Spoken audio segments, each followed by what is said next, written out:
So what are the advantages of plasma nitriding over normal gas nitriding?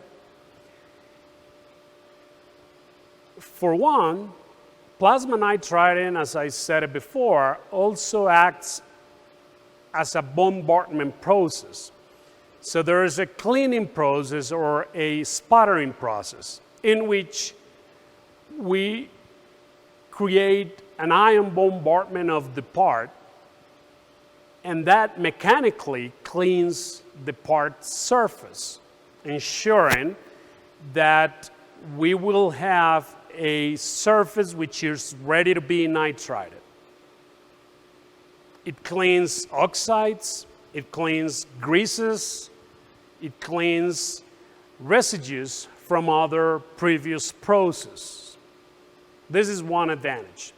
The second advantage is that it doesn't use ammonia. Ammonia is a corrosive gas which creates a lot of problems when doing nitriding.